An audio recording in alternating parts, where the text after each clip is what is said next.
Bonjour tout le monde, bienvenue à la Société des Jeux, on se retrouve en ce samedi 11 juillet, quelques jours de la fête nationale de nos amis français, donc bonne fête à tous nos cousins français. Et cette semaine, promis, je fais pas de politique, ça m'a pas porté fruit la semaine dernière, alors on va se contenter de parler de jeux de société, Kickstarter et pourquoi pas de vacances, puisque comme bien d'autres Québécois, c'est ce qui arrive pour moi la semaine prochaine. Alors notre spécial du 11 juillet, c'est parti!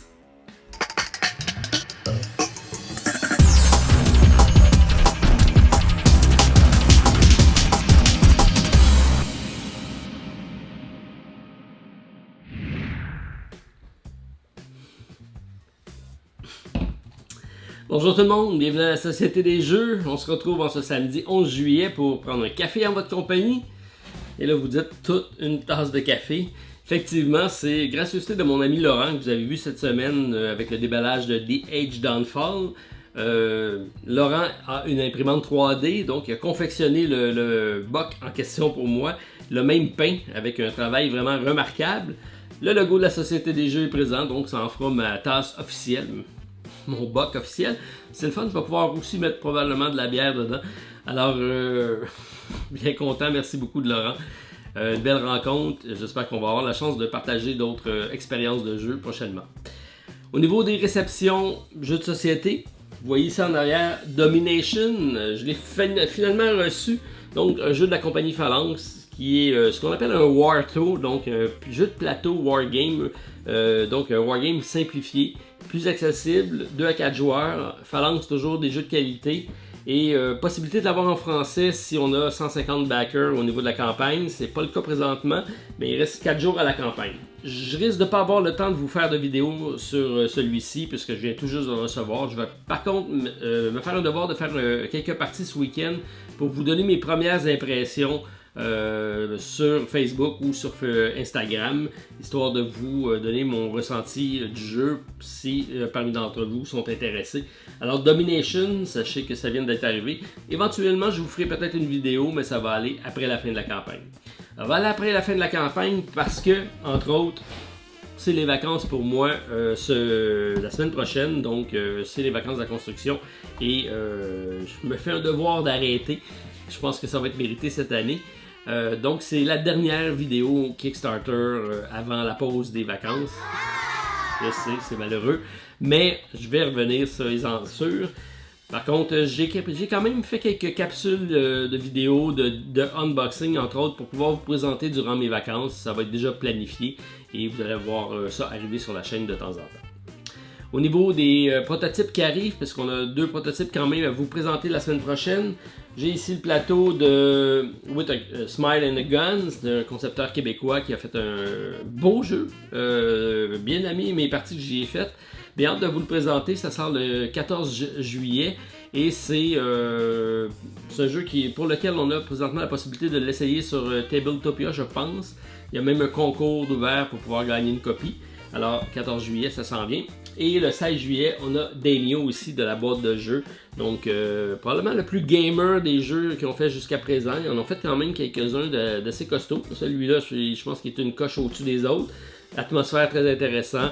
Alors, bien hâte de vous le présenter. C'est le 16 juillet que ça arrive sur Kickstarter. Alors, quand même 2 vidéos de prototypes à vous présenter avant la pause des vacances. Et on a, comme prévu, certains titres qu'on a encore sur notre liste d'achats. Donc, on a confirmé certains achats. Intrépide a été confirmé la semaine passée et le financement a eu lieu. On est présent avec celui-là. J'ai mis ici Role Player parce qu'on est présent avec Adventure. C'est un standalone qui est plus une aventure narrative avec les personnages de Role Player et on peut faire le crossover, donc d'utiliser les personnages de celui-ci pour pouvoir faire une partie au début, créer notre personnage et ensuite le transposer dans l'autre jeu et compléter l'aventure. Ça, je trouvais ça intéressant. Alors, Role Player, je l'ai sorti pour ça. Notre achat a été confirmé. C'est un jeu qui est très cher. C'est un jeu que le transport est très cher et c'est seulement disponible en anglais, malheureusement. Mais je pense que ça rentre parfaitement dans les cadres de ce qu'on aime jouer ici en compagnie de mes camarades de jeu. Alors, je suis présent, mais je suis conscient que plusieurs d'entre vous vont entendre la version française en boutique. C'est logique. J'ai pas d'autres nouvelles contributions cette semaine. Mais j'ai plusieurs jeux qui sont encore sur notre liste de suivi. On peut en nommer quelques-uns, parce que je vais quand même faire de la place. J'ai quand même quelques titres qui s'ajoutent cette semaine. Ayla and Something Shiny, je vous l'ai présenté. Bien aimé mon expérience, belle découverte. Un peu dispendieux par rapport à... C'est sûr que là, c'est une petite boîte. C'est seulement le prototype, mais il va y avoir plusieurs chapitres. Et ça va vraiment ajouter des mécaniques différentes à chaque partie. Ça, je trouve ça intéressant. Beau matériel, compagnie canadienne. Je pense que c'est intéressant. Alors, je suis présent avec celui-là. Et je vous incite à aller jeter un coup d'œil à la vidéo. Je pense que ça vaut la peine. Présentement, c'est une vidéo quand même qui va très bien. On a 2411 contributeurs, une hausse de 110%. Et on parle de 187 000 $ d'accumulés. Donc, une belle campagne pour Ayla. Espérons qu'il y aura des stretch goals intéressants d'ici la fin de cette aventure. Riley Man, que je vous ai présenté la semaine dernière, ça c'est ma copie originale du jeu, pour laquelle je vais avoir un peu de tristesse à me départir si je me décide d'y aller avec la nouvelle configuration. C'est sûr que c'est plus actuel, c'est plus année 2020. Celle-ci date déjà de quelques années, je pense que c'est 2006, ma mémoire est bonne, je ne suis pas tout à fait sûr. Mais bref, la mécanique est quand même sensiblement le même. On a ajouté l'extension Dirt dedans. Et c'est des tuiles maintenant hexagonales qu'on peut positionner pour créer notre parcours. Ça nous donne plus de latitude dans la composition des parcours. Mais le gameplay est sensiblement, pas identique, mais dans l'esprit, il est quand même similaire. Mais très bon jeu de course qui permet de faire des rallyes, donc on n'est pas obligé d'avoir des circuits fermés, c'est des lignes droites, pas des lignes droites, des lignes assez tortueuses, mais c'est des circuits de point A à un point B. Ce que je trouve intéressant de ce jeu-ci, c'est les cartes qui vont nous permettre d'être un marqueur de temps en même temps. Donc on va additionner les cartes et à la fin, ça va nous donner la durée de temps de notre parcours. Ça, c'est assez bien trouvé comme mécanique. Alors, c'est disponible présentement sur Kickstarter, c'est ceux qui sont intéressés. Et vous pouvez aller chercher également le jeu qui est sorti précédemment l'année dernière. Et l'autre, c'est GT, qui est un peu plus actuel si on veut. Ibris et le Cosmos désordonné, vidéo que j'ai présenté. Un bon coup de cœur, beaucoup de matériel dans la boîte. Et là, ce qu'on attendait, c'est le déblocage de la version solo. C'est maintenant officiel, le coop et le solo a été débloqué. J'ai pas eu la chance de l'essayer lui non plus.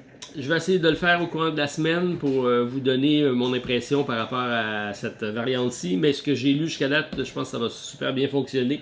Alors, beau matériel, très bien illustré, gros gameplay. Je pense qu'il mérite l'attention qu'on lui donne. Ibris avec le Cosmos désordonné. Donc, une campagne à suivre si ça vous intéresse. Compagnie française, et ici j'en ai une autre compagnie française. On va fêter la fête des Français, c'est le cas, avec Ragnarok Star, donc de Perte et Fracas. Le premier stretch goal, la première extension que je vous ai présentée comme étant le bar qui a changé de nom depuis. Je ne sais pas si c'est les mauvais fans ou je me rappelle pas du nom exactement, mais ça vient d'être débloqué. Alors je pense que ça va ajouter un gameplay intéressant là aussi au niveau du jeu. Un jeu familial, un jeu grand public qui se joue rapidement. Ce que j'aime beaucoup, c'est tout en simultané. Donc, pas de perte de temps, pas de temps mort, pas d'attente après personne. Ça, c'est des genres de jeux qui gardent l'intérêt tout au long de la partie. Alors, Ragnarok Star, c'est présentement encore sur Kickstarter, une campagne qui va bien. Alors, je vous incite à aller jeter un coup d'œil à la campagne présentement en cours. Age of Atlantis, que j'ai eu la publicité dans mon déballage de Eldorado. Je ne vous l'ai pas présenté encore. Mais c'est sur Kickstarter encore. C'est une campagne énigmatique qui fait des hauts et des bas. Pas beaucoup de progression cette semaine. On a une progression d'à peine 5%, je pense. Pas beaucoup d'informations sur le gameplay. Le prototype qui est présenté est à la base prototype. Par contre, c'est une compagnie, je suis pas inquiet au niveau de la qualité du matériel, ça va être au rendez-vous, c'est quelque chose qui va être livré rapidement. Malheureusement, pas beaucoup d'informations, donc je suis la campagne de loin, je suis encore à regarder ça, mais c'est abordable, 59$ US, 18$ pour le shipping. Il y a la variante solo disponible, et c'est donc un placement de dés, ça aussi c'est une mécanique que j'aime beaucoup. Alors, à suivre avec The Age of Atlantis.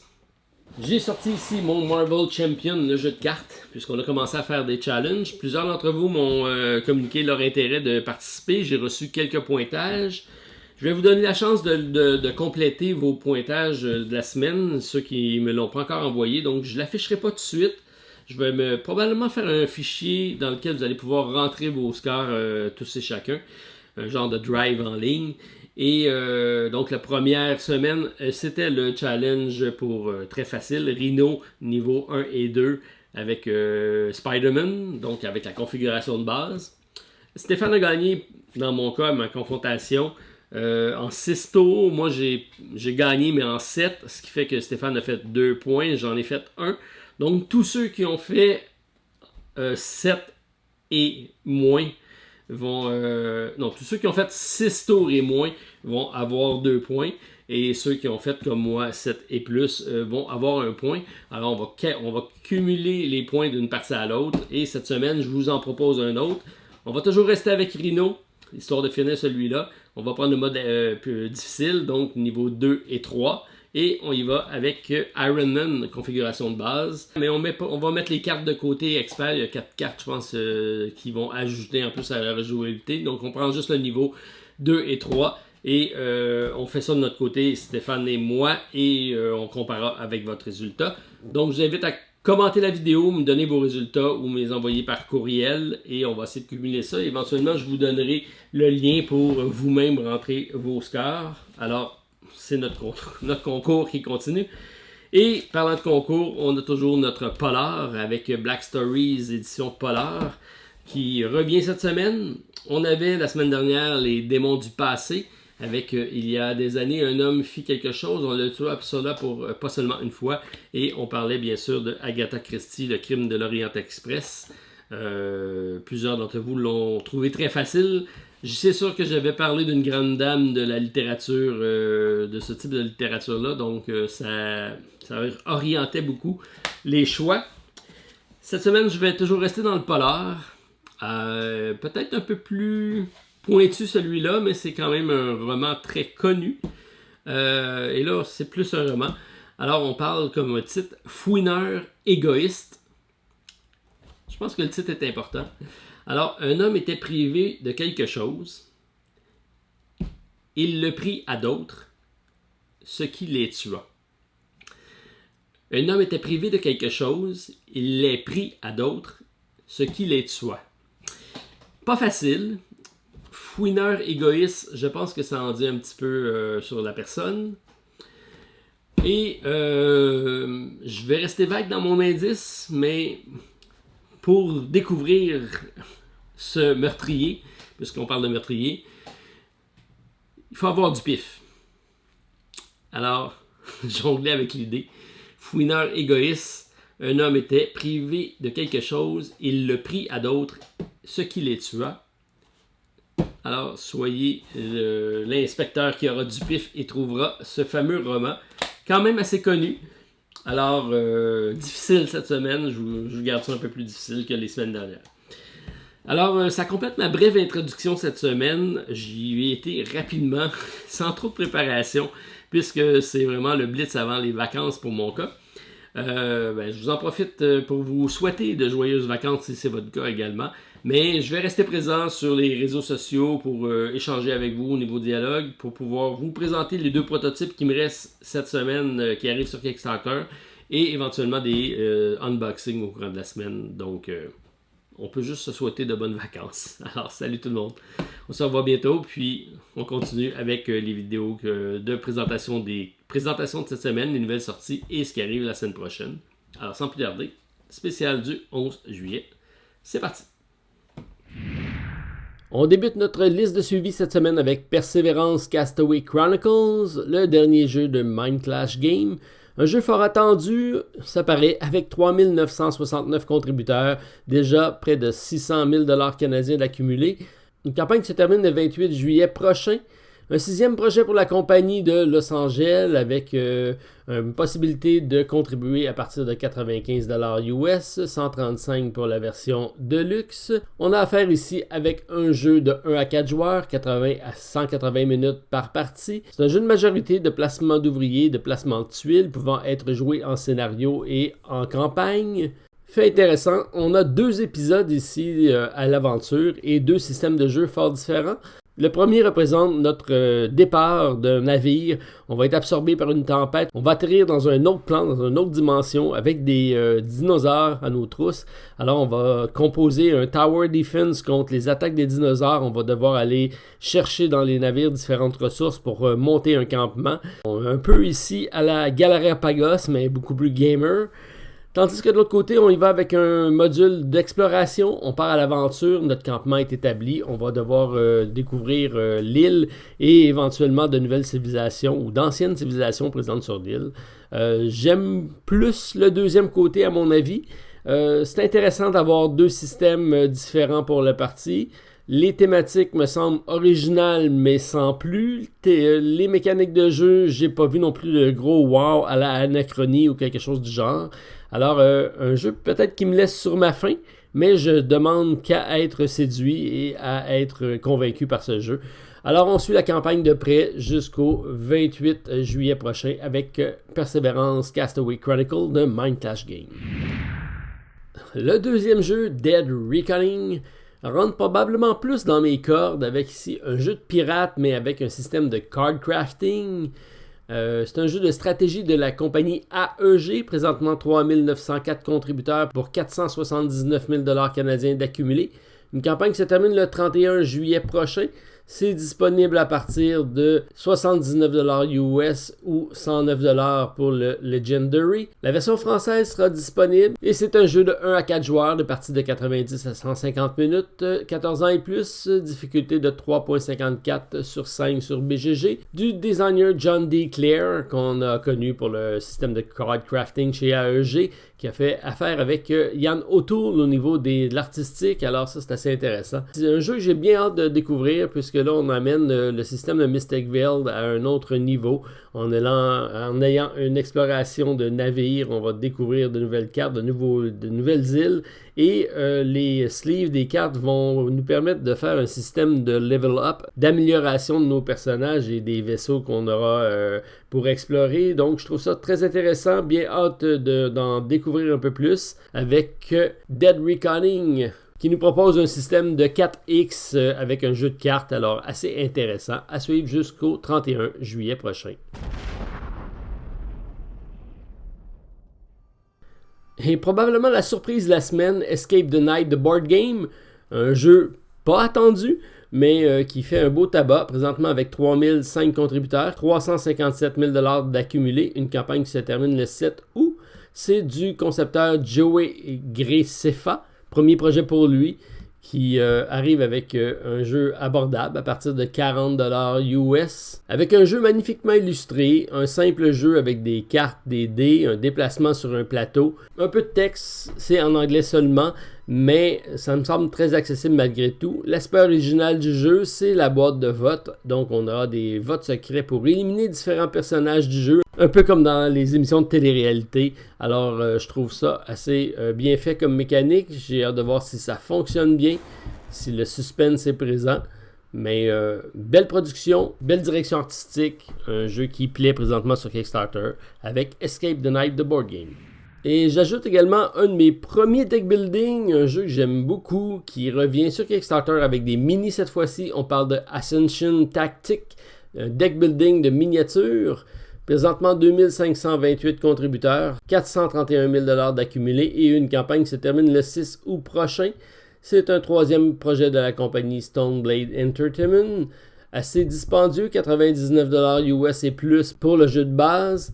Alors, on reconnaît les illustrations, les personnages qu'on a déjà vus dans le jeu. C'est un jeu de 1 à 4 joueurs, 14 ans et plus, des parties rapides de 60 minutes. Alors, on a 38 miniatures, 27 sculptures uniques, plusieurs exclusivités Kickstarter. Ça me semble très beau comme d'habitude, une illustration particulière, un deck building assez simple mais qui fonctionne très bien. Beaucoup de cartes, des plateaux de jeu, des jetons.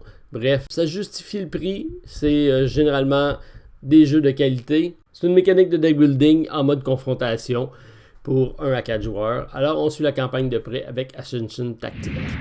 Et j'ajoute également une franchise que j'aime bien avec Shadow Kingdoms of Valeria. Des jeux généralement très accessibles. On parle présentement de 922 contributeurs, 64 000 $ canadiens d'accumulés.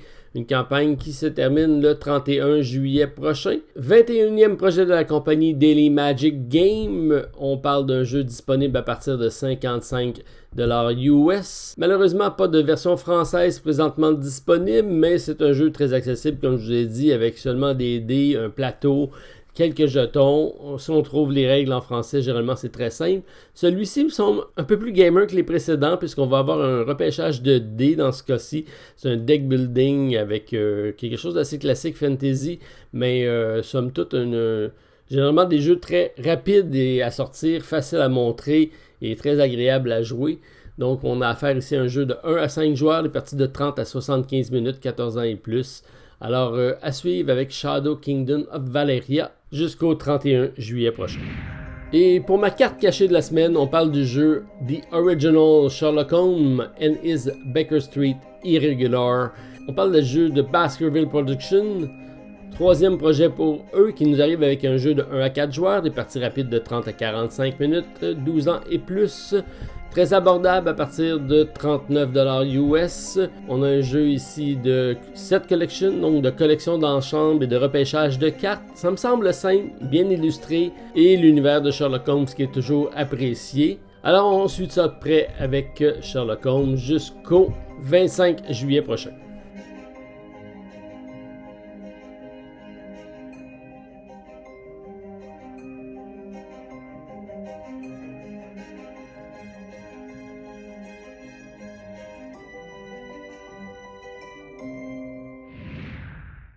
J'ajoute également le jeu Surrealist Diner Party, un jeu de la conceptrice Mary Flanagan, présentement 433 contributeurs, 15 000 $ canadiens d'accumulés. Une campagne qui se termine le 4 août prochain. C'est disponible à partir de 25 $ US. On a affaire ici avec un jeu de cartes pour 2 à 4 joueurs, des parties de 45 minutes pour 12 ans et plus. Une belle interaction entre les cartes avec un jeu de collection d'ensemble et de bonus de fin de partie. Alors, à surveiller pour ceux qui aiment les illustrations un peu particulières mais toujours accrocheuses. Je souligne au passage l'extension du jeu Not Alone avec Sanctuary, un jeu de Ghislain Masson chez Geek Attitude Game. On a présentement 331 contributeurs, 12 000 $ canadiens d'accumulés et une campagne qui se termine le 17 juillet prochain. L'extension disponible à partir de 24 $ US. C'est disponible en français et c'est pour ceux qui ont déjà le jeu de base ou qui souhaitent se le procurer en même temps avec cette campagne-ci. Et tant qu'à y être, pourquoi pas ajouter Houston We Have a Dolphin. Alors, un petit jeu rigolo de cartes pour 3 à 5 joueurs, 35 minutes par partie, 14 ans et plus. Présentement, 368 contributeurs, 22 000 $ canadiens d'accumulés. Une campagne qui se termine le 28 juillet prochain. C'est disponible à partir de 26 €. Et je vous invite à aller jeter un coup d'œil à la vidéo de mon ami Vincent à l'école du jeu qui en a fait une présentation. Et probablement le jeu qu'on m'a le plus proposé au courant de la semaine, on parle de World Ride Tennis. Compagnie de France présentement avec 185 contributeurs, 8 500 $ canadiens d'accumulés. On n'a pas tout à fait atteint notre financement, mais il reste jusqu'au 17 juillet pour le faire. 1 à 2 joueurs, 14 ans et plus, des parties de 15 minutes et plus. Alors, un sympathique jeu de cartes qui reprend une partie de tennis avec différents types de terrains, une confrontation vraiment de gestion de main de cartes et de chance au niveau du dé, puisqu'on va avoir à gérer nos probabilités selon les coups, si on les fait difficiles ou pas difficiles. On a un déplacement intelligent sur le terrain à faire. On va dépenser des cartes pour pouvoir se déplacer. On va garder des cartes en main pour pouvoir frapper. On va devoir faire un positionnement intelligent. Alors, vraiment une belle reconstitution d'une partie de tennis. Ça me semble très bien réalisé. Je vais me pencher de proche sur le jeu. J'aimerais bien l'essayer. Alors, je regarde ça de près avec World Ride Tennis jusqu'au 17 juillet prochain. Une petite note également à propos du jeu Rise of the Amazon que je vous ai présenté la semaine dernière. J'ai réussi à parler à un des concepteurs chez Alcyon Creative qui me dit que les règles seront disponibles en français, alors avis aux intéressés. Et également, vous pouvez l'essayer sur la plateforme Tabletopia. Présentement, 290 contributeurs, 21 000 $ d'accumulés au niveau de la campagne. Une campagne qui se termine le 22 juillet prochain. Alors, à suivre de près avec Rise of the Amazon. Et parmi les jeux disponibles sur la plateforme Ulule, on mentionne celui de Emily avec Detective Box, présentement 80% du financement à 4 000 €. Ça me semble fort intéressant, bien prometteur, belle conception. Toujours aimé les jeux de Escape Room et là, celui-ci me semble bien fait avec Detective Box. Et si on sort quelques instants du jeu de société pour aller du côté littéraire, on a Kiedem du créateur Cost Sword, que je connais sous le nom de Yann, qui sort son premier bouquin sur Ulule, alors présentement en sous-financement, 85 € disponible, on a 6% de l'objectif, alors je vous partage l'information pour les amateurs de littérature. Et la suggestion de Frank cette semaine, on parle de La Bataille Carrée, un jeu familial inventé et illustré par Julien Inc. 2 à 6 joueurs avec un plateau réversible, des règles adaptables à partir de 6 ans, des parties de 20 à 90 minutes. Et parmi les sorties à surveiller la semaine prochaine, gracieuseté de mon ami Philippe, 14 juillet, Whale Raiders de Grail Game, du designer Rainer Knizia et de l'illustrateur Vincent Dutray, 2 à 6 joueurs, 30 à 45 minutes. Roll Camera, un jeu de 1 à 4 joueurs, des parties de 30 à 90 minutes, un jeu coopératif ou solo de pose de dés d'ouvriers et de gestion de ressources. Top Tail, un jeu de 4 à 10 joueurs, un party game de 30 à 120 minutes. Henry's Place, un jeu familial de placement d'ouvriers rapide avec un brin de gestion de ressources. With a Smile and a Gun, un jeu de John Valran pour 2 joueurs, mais avec une variante solo, partie rapide de 30 minutes. Le 15 juillet, The Werewolf of Riverhen, un jeu de 2 à 5 joueurs, partie de 60 à 90 minutes. Gang of the Undercities, un jeu de 2 à 6 joueurs, des parties de 45 à 90 minutes. Un jeu d'escarmouche avec de tout petites figurines.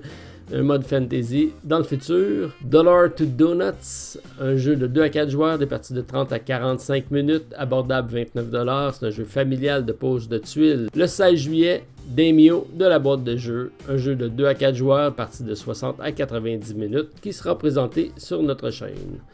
Alors, c'est ce qui complète notre vidéo de cette semaine. On se revoit dans 3 semaines, le temps de prendre des vacances. Bonne fin de semaine à tous. J'attends quand même de vous lire, je vous réponds et dites-moi quel est votre coup de cœur de la semaine. Et on se revoit pour d'autres vidéos au courant de la semaine. Bye tout le monde, à la prochaine.